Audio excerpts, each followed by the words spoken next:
Good morning friends. இது உங்கள் friends sports academy. Daily கண்டப்ஸில் இன்றைக்கி என்ன பார்க்க போகிறோம்னு பார்த்தீங்கன்னா 23 டிசம்பர் 2024 திங்கட்கிழமை இன்றைக்கி கண்டப்ஸ் தான் பார்க்க போகிறோம். இதுக்கு முன்னாடி பார்த்தீங்கன்னா நம்ம டெய்லி கண்டப்ஸ் வீடியோ அப்லோட் பண்ணியிருக்கோம். பார்க்காதவங்க பார்த்து நோட்ஸ் எடுத்து வச்சுக்கோங்க. அது மட்டும் இல்லாமல் நம்மளோட சேனலை சப்ஸ்கிரைப் பண்ணுங்கள், சப்போர்ட் பண்ணுங்கள். முடிஞ்சவங்க ஃப்ரெண்ட்ஸ் லைக் ஷேர் பண்ணுங்கள். நம்மளோட ஃப்ரெண்ட்ஸ் போலீஸ் அகாடமி அப்படின்ற டெலிகிராம் சேனலையும் வாட்ஸ்அப் சேனல் ஜாயின் பண்ணிக்கோங்க. இம்பார்ட்டன்ட் அப்டேட்ஸ்லாம் உங்களுக்கு உடனே கிடைக்கும். நம்ம கரண்ட் அஃபேர்ஸ் பார்க்கறது முன்னாடி பார்த்தீங்கன்னா தமிழ்நாடு காவல்துறையில் பார்த்திங்கன்னா 2ஆம் நிலை காவல் தேர்வுக்கான டெஸ்ட் பேட்ச் பார்த்திங்கன்னா நம்ம ஸ்டார்ட் பண்ணியிருக்கோம். இதில் இந்தியன் லத்தி அப்படின்னு சொல்லிட்டு 2 டெஸ்ட் பேட்ச் லான்ச் பண்ணியிருக்கோம். இதில் இந்தியன் டெஸ்ட் பேட்சில் பார்த்திங்கன்னா மொத்தம் உங்களுக்கு 60க்கு மேற்பட்ட தேர்வுகளும் 6000க்கு மேற்பட்ட வினாக்களும் கிடைக்கும். இதற்கான அட்மிஷன் போயிட்டுருக்கு. உங்களுக்கு பார்த்திங்கன்னா இந்த ஷெட்யூல் டிஸ்கிரிப்ஷனில் கொடுக்குறேன், வியூ பண்ணி பாருங்கள். உங்களுக்கு பிடிச்சிருந்துச்சு அப்படின்னு நீங்கள் தாராளமாக ஜாயின் பண்ணிக்கலாம். இந்த ஸ்க்ரீனில் இருக்கிற இந்த நம்பர் நோட் பண்ணி வச்சுக்கோங்க. உங்களுக்கு எந்த ஷெட்யூலில் எந்த டவுட்டாக இருந்தாலும் சரி, எக்ஸாம் சம்மந்தமான எந்த டவுட்டாக இருந்தாலும் சரி நீங்கள் கால் பண்ணி தாராளமாக கேட்டுக்க முடியும். அது மட்டும் இல்லாமல் பார்த்திங்கன்னா அடுத்து லத்தின்னு ஒரு டெஸ்ட் பேட்ச் லான்ச் பண்ணியிருக்கோம். இதில் பார்த்திங்கன்னா மொத்தம் 45க்கு மேற்பட்ட தேர்வுகளும் 4500க்கு மேற்பட்ட வினாக்களும் இதில் உங்களுக்கு கிடைக்கும். இதற்கான அட்மிஷனும் பார்த்திங்கன்னா தொடர்ந்து போயிட்டுருக்கு. ஸ்க்ரீனில் தர இந்த நம்பருக்கு கால் பண்ணி உங்களுக்கான டவுட்டை நீங்கள் கிளாரிஃபை பண்ணிக்க முடியும். 2 டெஸ்ட் பேட்சோட ஷெட்யூலும் டிஸ்கிரிப்ஷனில் கொடுக்குறேன், நீங்கள் வியூ பண்ணி பாருங்கள். சரிங்களா? உங்களுக்கு எந்த டவுட் இருந்தாலும் ஸ்க்ரீனில் தர இந்த நம்பருக்கு கால் பண்ணி உங்கள் டவுட்டை நீங்கள் கிளாரிஃபை பண்ணிக்க முடியும். வாங்க ஃப்ரெண்ட்ஸ், இன்றைக்கி கரண்ட் அஃபேர்ஸ் பார்த்துடலாம். இந்தியா குவைத் இடையே பார்த்திங்கன்னா 4 ஒப்பந்தங்கள் பார்த்திங்கன்னா கையெழுத்தாயிருக்கு. இதில் பார்த்திங்கன்னா அரசுமுறை பயணமாக பார்த்திங்கன்னா குவைத்துக்கு சென்றிருக்கிற பிரதமர் பார்த்திங்கன்னா 43 ஆண்டுகளுக்கு பிறகு பார்த்திங்கன்னா இந்தியாவிலேருந்து ஒரு பிரதமர் பார்த்திங்கன்னா இப்போ தான் போகிறார். இதுக்கு முன்னாடி பார்த்திங்கன்னா இந்திரா காந்தி அம்மையார் போயிருந்தாங்க. அதுக்கப்புறம் பார்த்திங்கன்னா பிரதமர் நரேந்திர மோடி அவர்கள் தான் பார்த்திங்கன்னா அங்கே போயிருக்காரு. அடுத்து பிரதமருக்கு பார்த்திங்கன்னா குவைத் நாட்டினுடைய உயரிய விருது பார்த்திங்கன்னா கொடுத்துருக்குறாங்க. பிரதமர் மோடிக்கு பார்த்திங்கன்னா குவைத் நாட்டின் உயரிய விருதான தி ஆர்டர் ஆஃப் முபாரக் அல் கபீர் அப்படின்ற விருது பார்த்திங்கன்னா வழங்கப்பட்டிருக்கு. முக்கியமான கொஸ்டின் நோட் பண்ணிக்கோங்க. இந்தியா குவைத் இடையிலான நல்லுறவை வலுப்படுத்தியதற்காக அவருக்கு இந்த விருது வழங்கப்பட்டிருக்கு. இந்த விருதை பார்த்திங்கன்னா குவைத் தலைநகர குவைத் சிட்டியில் இருக்கிற மன்னர் மாளிகையில் நடைபெற்ற நிகழ்வில் பிரதமர் மோடிக்கு பார்த்திங்கன்னா மன்னர் ஷேக் மெஷால் அல் அகமது அல் ஜாபர் அல் ஷாபா இவர் தான் வழி. இதான் பார்த்திங்கன்னா மன்னருடைய பேர். சும்மா ஜஸ்ட்டு படித்து மட்டும் வச்சுக்கோங்க. பட் பார்த்திங்கன்னா பிரதமருக்கு இந்த நாட்டில் கொடுத்துருக்காங்கன்றது முக்கியம். ஓகேங்களா? இதுக்கு முன்னாடி இந்த விருது பார்த்திங்கன்னா அமெரிக்க முன்னாள் அதிபர்கள் Bill Clinton, George Bush, Britain இளவரசரான சார்லஸ் உள்ளிட்டவருக்கு தான் இந்த விருது வழங்கப்பட்டுச்சு. அதுக்கப்புறம் பார்த்திங்கன்னா பிரதமர் அவர்களுக்கு வழங்கப்பட்டிருக்கு. இந்த விருதை பார்த்திங்கன்னா பிரதமர் பெறுவதன் மூலம் பார்த்திங்கன்னா அது சர்வதேச விருதுகளில் 20வது விருது பார்த்திங்கன்னா இவர் வாங்கியிருக்காரு. ஓகேங்களா? சர்வதேச அளவில் 20 விருது வாங்கியிருக்காரு. அதில் பார்த்திங்கன்னா இது 20வது விருது. இதுக்கு முன்னாடி பார்த்திங்கன்னா நைஜீரியா, கயானா, டொமினிகா அந்த நாட்டோட உயரிய விருதுலாம் பார்த்திங்கன்னா ரீசெண்டாக வாங்கினார். நம்ம டெய்லி பார்த்துட்ருக்கோம். இதெல்லாம் படித்து வச்சுக்கோங்க. டிஎன்பிசி படிக்கிறவங்க அவர் வாங்கின 20 நாட்டோட விருதையும் நோட் பண்ணி வச்சுக்கோங்க. எந்த நாட்டு விருதை வாங்கலான்னு கேட்டுருவாங்க.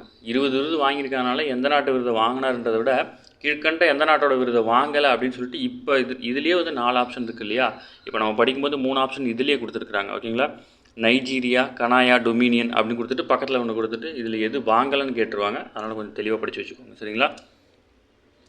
அடுத்து இந்தியாவுக்குள்ள பார்த்திங்கன்னா கச்சா எண்ணெய் விநியோகத்தில் 6வது பெரிய நாடாக பார்த்திங்கன்னா கத்தார் இருக்குது. ஓகேங்களா? அடுத்து முக்கியமான நியூஸு, மலேசிய தலைநகர் கோலாலம்பூர் நடைபெற்ற 19 வயதுக்குட்பட்ட மகளிருக்கான ஆசிய கோப்பையில் T20 கிரிக்கெட் போட்டியில் பார்த்திங்கன்னா இந்தியா சாம்பியன் பட்டம் இருக்குது. ஓகேங்களா? மற்றபடி இதில் பார்த்திங்கன்னா கேப்டனுடைய பேர் இதெல்லாம் பார்த்திங்கன்னா சர்ச் பண்ணி படித்து வச்சுக்கோங்க. அவங்க பார்த்திங்கன்னா எந்த விளையாட்டுன்னு தொடர்புடையன்னு கேட்பாங்க.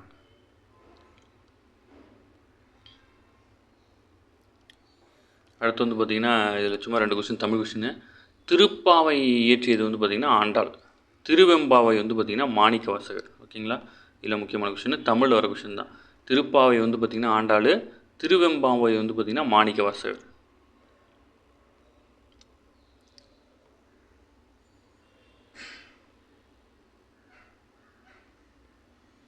அடுத்து ஜனவரி 20 பார்த்திங்கன்னா உலக பொருளாதார உச்சி மாநாடு பார்த்திங்கன்னா நடைபெற இருக்குது. ஓகேங்களா?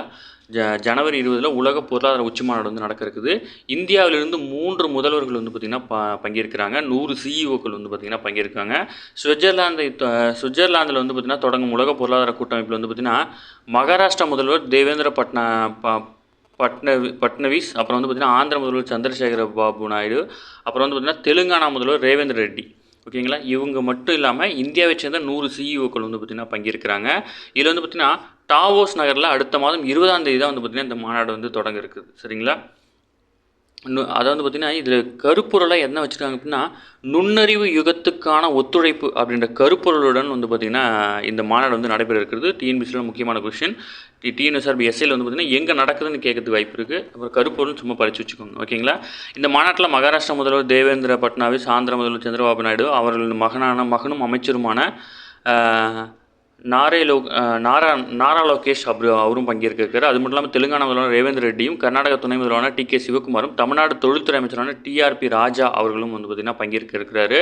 அது மட்டும் இல்லாமல் உத்தரப்பிரதேச அமைச்சரான சுரேஷ் கண்ணா உள்ளிட்டவர் வந்து பார்த்திங்கன்னா பங்கேற்க இருக்கிறாங்க. ஓகேங்களா?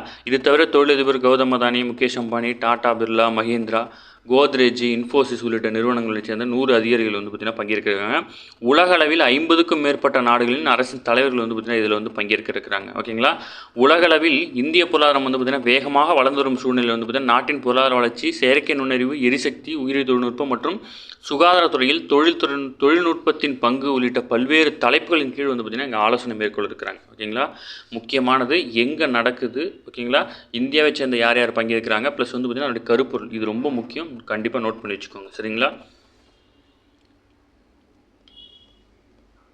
அடுத்து ஃபிட் இந்தியாவை வலியுறுத்தி நாடு முழுவதும் வந்து பார்த்திங்கன்னா சைக்கிள் பேரணி. அதாவது வந்து பார்த்திங்கன்னா ஃபிட் இந்தியானா நம்ம இப்படி ஃபிட்டாக இருக்கும், அந்த மீனிங் தான் அந்த ஃபிட் இந்தியா.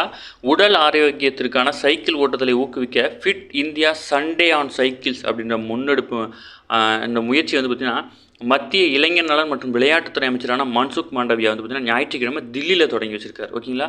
இந்த ஃபிட் இந்தியா திட்டம் வந்து பார்த்திங்கன்னா நரேந்திர மோடி அவர்கள் வந்து பார்த்திங்கன்னா 2019ஆம் ஆண்டு வந்து பார்த்திங்கன்னா தொடங்கப்பட்டுச்சு. ஓகேங்களா? திரிபுராவில் வந்து பார்த்திங்கன்னா புரு பழங்குடியின கிராமத்தை வந்து பார்த்திங்கன்னா அமித்ஷா போய் பார்த்துருக்காரு. இதில் என்னென்னா திரிபுராவின் புர்கா பாரா பகுதியில் இருக்கிற புரு பழங்குடியினர் மழுவாழ்வு கிராமத்தை வந்து பார்த்திங்கன்னா மத்திய உள்துறை அமைச்சரான அமித்ஷா வந்து பார்த்திங்கன்னா நேரில் வந்து பார்வையிட்டிருக்காரு. மிசோரம் மாநிலத்தில் இருந்து வடக்கு திரிபுராவுக்கு வன்முறை காரணமாக 1997, 98, 2009ஆம் ஆண்டுகளில் இடம்பெயர்ந்தவங்க தான் வந்து பார்த்திங்கன்னா இந்த புரு பழங்குடியினர். இந்த பழங்குடியினர்கள் வந்து பார்த்திங்கன்னா 70% பேர் இந்துக்கள் இருக்காங்க, 30% பேர் கிறிஸ்தவர்கள் இருக்காங்க. 2020ஆம் ஆண்டு மத்திய அரசு வந்து பார்த்திங்கன்னா திரிபுரா மற்றும் மிசோரம் மாநிலங்களில் அரசு அதாவது பார்த்திங்கன்னா புரு அமைப்புகளுக்கு இடையே மறுவாழ்வு ஒப்பந்தங்கள் வந்து பார்த்திங்கன்னா நிறைய கையெழுத்திட்டு அவர்களுக்கான நிறைய நிலங்கள் கொடுத்து அவங்களை வந்து பார்த்திங்கன்னா அந்த தங்க வச்சுருக்காங்க. ஓகேங்களா? அதாவது இந்த கொஸ்டின்ஸை பொறுத்தளவு வந்து பார்த்திங்கன்னா புரு பழங்குடியினர் வந்து பார்த்திங்கன்னா எந்த மாநிலத்தை சேர்ந்தவங்க அப்படின்ற மாதிரி கேட்பாங்க, அதை மட்டும் பார்த்துக்கோங்க. அடுத்து வந்து பார்த்திங்கன்னா அதாவது இந்த ஆண்டுக்கான சௌத்ரி சரண் சிங் விருது வழங்கும் விழா வந்து பார்த்திங்கன்னா டெல்லியில் நடந்திருக்கு. அதில் வந்து பார்த்திங்கன்னா யார் யாருக்கு விருது வழங்கியிருக்காங்கிறது முக்கியம். விவசாயத்திற்கு சிறந்த பங்களிப்பை ஆற்றியவர்களுக்கு வந்து பார்த்திங்கன்னா சௌத்ரி சரண் விருது வந்து பார்த்திங்கன்னா வழங்கப்பட்டது. மூத்த பத்திரிகையாளரான நீரஜா சௌத்ரி அவருக்கும் இந்தியாவின் தண்ணீர் மனிதர் என்று அழைக்கப்படும் ராஜேந்திர சிங், முக்கியமான கொஸ்டின். ஓகேங்களா? இதெல்லாம் வந்து பார்த்திங்கன்னா நம்ம இதுக்கு புக்லேயே பார்த்துருக்க மாட்டோம். இது வந்து பார்த்திங்கன்னா மென்ஷன் பண்ணி கொடுத்துருக்காங்க. இந்தியாவின் தண்ணீர் மனிதன் என அழைக்கப்படும் ராஜேந்திர சிங், அப்புறம் வந்து பார்த்திங்கன்னா பிரோஸ் ஹுசைன், பிரீதம் சிங் ஆகியோருக்கு வந்து பார்த்திங்கன்னா இந்த விருது வந்து பார்த்திங்கன்னா வழங்கப்பட்டிருக்கு. ஓகேங்களா? இதில் இது ரொம்ப முக்கியமான கொஸ்டின். ஓகேங்களா? அடுத்து அரசியலமைப்பு நிறுவனங்களில் அரசியல் தலையீடு கூடாது அப்படின்னு சொல்லிட்டு உச்சநீதிமன்ற நீதிபதி வந்து பார்த்திங்கன்னா தெரிவிச்சிருக்காரு. இப்போ இதில் வந்து பார்த்திங்கன்னா அரசியலமைப்பு சார்ந்த நிறுவனங்கள் இது, அரசியலமைப்பு சாராத அமைப்புகள் இது அப்படின்னு நம்ம தெரிஞ்சுக்கணும். ஏன்னா இந்த டிஎன்யூ சார்பில் இந்த மாதிரி கொஸ்டின்ஸ் கேட்பாங்க. அது டிஎன்பிசியில் வந்து பார்த்திங்கன்னா டேரெக்டாக கேட்பாங்க. இதில் வந்து பார்த்திங்கன்னா இது ரொம்ப பேசிக்கான கொஸ்டின்ஸ். இதெல்லாம் வந்து பார்த்திங்கன்னா டிஎன்பிசி படிக்கிறவங்க ஜென்ரலாகவே தெரிஞ்சிருக்கும். அந்த மாதிரி கொஸ்டின்ஸ் நம்ம கேட்டுவாங்க. அதில் என்ன பார்த்திங்கன்னா இதில் வந்து பார்த்திங்கன்னா அரசியலமைப்பு சார்ந்த அமைப்புகள் என்னென்னு பார்த்திங்கன்னா இந்திய தேர்தல் ஆணையம், தலைமை கணக்கு தணிக்கையாளர் மற்றும் மத்திய மாநில அரசு பணியாளர் தேர்வாணையம், பிற்படுத்தப்பட்டோர் ஆணையம். இதெல்லாம் வந்து பார்த்திங்கன்னா அரசியலமைப்பு சார்ந்தது. அரசியலமைப்பு சாராது வந்து பார்த்திங்கன்னா மத்திய ஊழல் கண்காணிப்பு ஆணையம், மத்திய தகவல் ஆணையம் உள்ளிட்ட அரசியலமைப்பு அல்லாத நிறுவனங்கள் இதெல்லாம். ஓகேங்களா? இது மட்டும் இல்லை, இன்னும் நிறைய இருக்குது. நீங்கள் வந்து இப்போ பொலிட்டிக்கல் சயின்ஸ் படிக்கும்போது இது கொஞ்சம் டீப்பாக படிச்சுக்கோங்க. ஓகேங்களா? அடுத்து தலைமை தேர்தல் ஆணையர் மற்றும் பிற ஆணையர்களின் எண்ணிக்கை மற்றும் நியமன நடைமுறைகள் அரசியலமைப்பு சட்டப்பிரிவு 324(2) வந்து பார்த்திங்கன்னா குறிப்பிட்டிருக்காங்க. இதுவும் முக்கியமானது. நம்ம வந்து பார்த்திங்கன்னா கரண்ட் அஃபேர்ஸ் மட்டும் படிக்க போகிறதில்ல, அப்பப்போ ஸ்கூல் புக்கில் வர கொஸ்டின்ஸு சேர்த்து படிக்க போகிறோம். இப்போ என்ன அப்படின்னா டிஎன்பிசிலாம் வந்து பார்த்தீங்கன்னா கரண்ட் அஃபேர்ஸ் அப்படின்றத மொத்தமாக வந்து ஒரு யூனிட் இருந்துச்சு, அதை எடுத்துகிட்டு ஒரு யூனிட்டுக்கு கீழே கரண்ட் ஈவெண்ட்ஸ்னு ஆட் பண்ணியிருக்காங்க. அப்போ வந்து பார்த்திங்கன்னா அந்த பாடம் சம்மந்தமான கரண்ட் அஃபேர்ஸை கேட்க போகிறாங்கன்னு அர்த்தம். இப்போ வந்து பார்த்திங்கன்னா இந்த மாதிரி ஆர்டிக்கல் கொடுத்து அதுக்கு கீழே ஏதோ ஒன்று புதுசாக கொடுக்குறாங்க அப்படின்னா அதெல்லாம் வந்து பார்த்திங்கன்னா இந்த பாடம் சம்மந்தமான கரண்ட் அஃபேர்ஸ். ஓகேங்களா? அடுத்தது அடுத்து வந்து பார்த்திங்கன்னா காஞ்சி காமகோடி பீடத்தின் மறைந்த 68வது பீடாதிபதியான ஸ்ரீ சந்திரசேகரேந்திர சரஸ்வதியினுடைய நினைவாக வந்து பார்த்திங்கன்னா 27வது தேசிய சிறப்பு விருது வந்து பார்த்திங்கன்னா அமைச்சர் ஜெய்சங்கருக்கு வந்து பார்த்திங்கன்னா வழங்கப்பட்டிருக்கு. ஓகேங்களா. அடுத்து 19 வயது உட்பட்டோருக்கான அண்டர்-19 மகளிருக்கான ஆசிய கோப்பை T20 கிரிக்கெட் போட்டியில் வந்து பார்த்திங்கன்னா வங்கதேசத்தின் 41 ரன்கள் வித்தியாசத்தை வீழ்த்தி வந்து பார்த்திங்கன்னா இந்தியா வந்து பார்த்திங்கன்னா அறிமுக சாம்பியன் ஆகிருக்கு. இதில் வந்து பார்த்திங்கன்னா 52 ரன்கள் அடித்த இந்தியாவின் கொங்கடி த்ரிஷா வந்து பார்த்திங்கன்னா ஆட்ட நாயகியத்தை வந்து பார்த்திங்கன்னா தேர்வு செய்யப்பட்டிருக்காங்க. ஓகேங்களா. இவங்க தான் அவங்க. அடுத்து முக்கியமான இம்பார்ட்டன்ட் கொஷின்ஸ். PSLV C-16 ராக்கெட்டின் 4ஆம் நிலைக்கு வந்து பார்த்திங்கன்னா 24 ஆய்வு கருவிகள் வந்து பார்த்திங்கன்னா அதில் வந்து பார்த்திங்கன்னா ஃபிட் பண்ணியிருக்காங்க. இது நம்ம டெய்லி அடிக்கடி பார்க்குறது தான். ஆனால் வந்து பார்த்திங்கன்னா இதில் இருக்கிற ஒரு சில வார்த்தைகள் வந்து ரிப்பீட்டடாக வந்துகிட்டே இருக்கும். அதை வந்து கொஷினாக கேட்டுருவாங்க. அதை நீங்கள் படிச்சுக்கணும். ஓகேங்களா. ஸ்பேடெக்ஸ் அப்படின்ற திட்டம் வந்து பார்த்திங்கன்னா விண்வெளியில் வந்து பார்த்திங்கன்னா ஆய்வு மையத்தை அமைக்கிறதுக்கு ஒரு முன்னோடி திட்டம் தான் இது. அவ்வளோதான் கொஸ்டின்ஸ். ஓகேங்களா. இதில் வந்து பார்த்திங்கன்னா C-16 ராக்கெட்டு 4ஆம் நிலையில் வந்து பார்த்திங்கன்னா 24 ஆய்வு கருவிகள் வந்து பார்த்திங்கன்னா இடம்பெற்றிருக்குது. இதில் 14 ஆய்வு கருவிகள் வந்து பார்த்திங்கன்னா இஸ்ரோ சார்பில் வந்து பார்த்திங்கன்னா தயாரிச்சிருக்காங்க. மீதி இருக்க 10 கருவிகள் வந்து பார்த்திங்கன்னா இந்தியா சேர்ந்த கல்வி நிறுவனங்கள், புத்தாக்க நிறுவனங்கள் வந்து பார்த்திங்கன்னா தயாரிச்சது. ஓகேங்களா. பாரதிய அந்தரிஷா ஸ்டேஷன் அப்படின்னா வந்து பார்த்திங்கன்னா இந்திய ஆய்வு மையம் 2035க்குள்ளே வந்து பார்த்திங்கன்னா விண்ணில் நிறுவ வந்து பார்த்திங்கன்னா இஸ்ரோ வந்து திட்டமிட்டிருக்கு. ஓகேங்களா. இதெல்லாம் முக்கியமான கொஸ்டின்ஸ் நோட் பண்ணிக்கோங்க. TNU சார்பிலாம் அதன் ஒரு பகுதியாக வந்து பார்த்திங்கன்னா ஸ்பேஸ் டெக்ஸ் திட்டம் தற்போது வந்து பார்த்திங்கன்னா செயல்படுத்தப்படுது. இது தலா 400 கிலோ எடை கொண்ட சேசர் மற்றும் டார்கெட் என்னும் 2 விண்கலங்களை வந்து பார்த்திங்கன்னா இஸ்ரோ வழிகாட்டுதலின்படி வந்து பார்த்திங்கன்னா தனியார் நிறுவனம் வந்து பார்த்திங்கன்னா வடிவமைக்கிறாங்க. இந்த 2 விண்கலங்கள் வந்து பார்த்திங்கன்னா PSLV C-16 ராக்கெட் வாயிலாக வந்து பார்த்திங்கன்னா ஸ்ரீஹரிகோட்டாவில் உள்ள ஏவுதளத்திலிருந்து வந்து பார்த்திங்கன்னா விண்ணில் செலுத்தப்பட இருக்குது. இந்த விண்கலங்கள் வந்து பார்த்திங்கன்னா புவியிலிருந்து சுமார் 700 கிலோமீட்டர் தொலைவில் வந்து பார்த்திங்கன்னா வெவ்வேறு சுற்றுவட்ட பாதையில் நிலைநிறுத்தப்பட்டு அதன் பிறகு வந்து பார்த்திங்கன்னா ஒன்றோடு ஒன்று வந்து பார்த்திங்கன்னா அவை ஒருங்கிணைக்கப்பட இருக்குது. மனிதர்களை விண்ணுக்கு அனுப்பும்போது ஒரு விண்கலத்திலிருந்து மற்றொரு விண்கலத்தை வந்து மாறுவதற்காக வந்து பார்த்திங்கன்னா ப்ளஸ் வந்து பார்த்திங்கன்னா எரிபொருள் பரிமாற்றத்துக்கும் வந்து பார்த்திங்கன்னா இந்த மாதிரி திட்டத்தை வந்து செயல்படுத்திருக்கிறாங்க. இந்த திட்டம் வந்து அதன்படி இந்த விண்கலங்கள் வந்து பார்த்திங்கன்னா பெங்களூரில் வடிவமைக்கப்பட்டு ஆந்திரா மாநிலம் ஸ்ரீஹரிகோட்டாவுக்கு வந்து பார்த்திங்கன்னா விண்ணில் செலுத்துவதற்காக கொண்டு செல்லப்படுது. ஓகேங்களா. முக்கியமான கொஸ்டின்ஸ் நோட் பண்ணிக்கோங்க. அடுத்து முன்னாள் முதல்வர் கருணாநிதியினுடைய நூல்கள் வந்து பார்த்திங்கன்னா நாட்டுடைமையாக்கி அரசாணை வந்து பார்த்திங்கன்னா வெளியிட்டிருக்காங்க. இது வந்து ஆல்ரெடி நாட்டுடைமையாக்கினதாக வந்து பார்த்திங்கன்னா முதல்வர் அவர்களுக்கு அறிவிச்சிட்டாரு. இன்றைக்கி வந்து பார்த்திங்கன்னா முறையாக அரசாணை வெளியிடப்பட்டு அவர்களுடைய துணைவியார் அவர்கள்ட்ட வந்து பார்த்திங்கன்னா அந்த அரசாணை வந்து வழங்கப்படும். அந்த மாதிரி கொடுத்துருக்காங்க. முன்னாள் முதல்வர் கருணாநிதி எழுதிய நூல்களை நாட்டுடைமையாக்கப்பட்டு அரசாணை வந்து பார்த்திங்கன்னா துணைவியாரான ராஜாத்தி அம்மாளிடம் வந்து பார்த்திங்கன்னா கொடுத்துருக்குறாங்க. ஓகேங்களா. முன்னாள் முதல்வர் கருணாநிதி எழுதிய படைப்புகளில் அனைத்தும் வந்து பார்த்திங்கன்னா நாட்டுடைமையாக்கியிருக்கிறாங்க. ஓகேங்களா. இந்த அறிவிப்பின்படி மொத்தம் 179 நூல்கள் வந்து பார்த்திங்கன்னா நாட்டுடைமையாக்கியிருக்காங்க. இதில் வந்து பார்த்திங்கன்னா அந்த ஒரு சில புக்ஸோட பேர்ஸ் கொடுத்துருக்காங்க. அந்த பேர்லாம் வந்து ஞாபகம் வச்சுக்கோங்க. அது வந்து இம்பார்ட்டன்ட்னால கொடுத்துருக்காங்க. நெஞ்சுக்கு நீதி, குறளோவியம், சங்கத்தமிழ், முரசொலியில் தொடர்ந்து உடன்பிறப்புக்காக எழுதப்பட்ட கடிதங்கள், இது எல்லாமே வந்து பார்த்திங்கன்னா கொடுத்துருக்குறாங்க. ஓகேங்களா.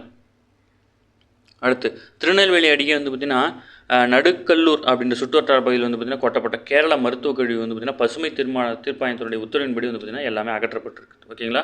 அடுத்து வந்து பார்த்திங்கன்னா கும்பமேளா. உத்தரப்பிரதேச மாநிலம் பிரயாக்ராஜில் கொண்டாடப்பட உள்ள மகா கும்பமேளா. ஓகேங்களா. இதுதான் முக்கியம். கும்பமேளா எங்கே கொண்டாடுறாங்க அப்படின்னா உத்தரப்பிரதேச மாநிலம் பிரயாக்ராஜில். அதுதான் முக்கியமான கொஸ்டின்ஸ் நோட் பண்ணிக்கோங்க. அடுத்து முக்கியமானது கன்னியாகுமரியில் வந்து பார்த்திங்கன்னா இம்மாதம் 30-31ஆம் தேதி நடைபெற உள்ள திருவள்ளுவர் சிலை வெள்ளி விழா கொண்டாட்டம். ஓகேங்களா. அதாவது பார்த்திங்கன்னா கன்னியாகுமரி கடையில் உள்ள விவேகானந்தர் நினைவு மண்டபத்தில் பக்கத்தில் வந்து பார்த்திங்கன்னா 133 அடி உயர திருவள்ளுவர் சிலை வந்து பார்த்திங்கன்னா 1/1/2000ஆம் ஆண்டு அப்போதைய முதல்வர் கருணாநிதி அவர்கள் வந்து பார்த்திங்கன்னா திறந்து வச்சார். சிலை நிறுவப்பட்டு வந்து பார்த்திங்கன்னா 25வது ஆண்டு வெள்ளி விழா கொண்டாடுறோம். ஓகேங்களா. இது மட்டும் ஞாபகம் வச்சுக்கோங்க. வேறு எதுவும் தேவை. ஓகே ஃப்ரெண்ட்ஸ், இன்றைக்கி கரண்ட் அஃபேர்ஸ் அவ்வளோதான். இது தாண்டி எதுவுமே கேட்க வாய்ப்பில்லை. டெய்லி கரண்ட் அஃபேர்ஸ் டெய்லி பார்த்துங்க. அப்போ தான் மந்த்லி வீக்லி ஈஸியாக இருக்கும். நம்ம சேனல் சப்ஸ்கிரைப் பண்ணுங்கள், சப்போர்ட் பண்ணுங்கள். முடிஞ்சவங்க ஃப்ரெண்ட்ஸில் ஷேர் பண்ணுங்கள். நம்ம கரண்ட் அஃபேர்ஸ் தாண்டி அவங்க கேள்வி கேட்க முடியாது. நீங்கள் வந்து பார்த்திங்கன்னா நம்ம வந்து கரண்ட் அஃபேர்ஸ் மட்டும் கொடுக்காம ஸ்கூல் புக்லேருந்து ஏதாவது கொஸ்டின் வந்தாலும் அதான் அண்டர்லைன் பண்ணி சொல்கிறோம். இதை தாண்டி கேள்வி கேட்கவே மாட்டாங்க. சரிங்களா. ஓகே ஃப்ரெண்ட்ஸ், நம்ம டெஸ்ட் பேட்ச் ஷெடியூல் வந்து டிஸ்கிரிப்ஷனில் கொடுக்குறேன். வியூ பண்ணி பாருங்கள்.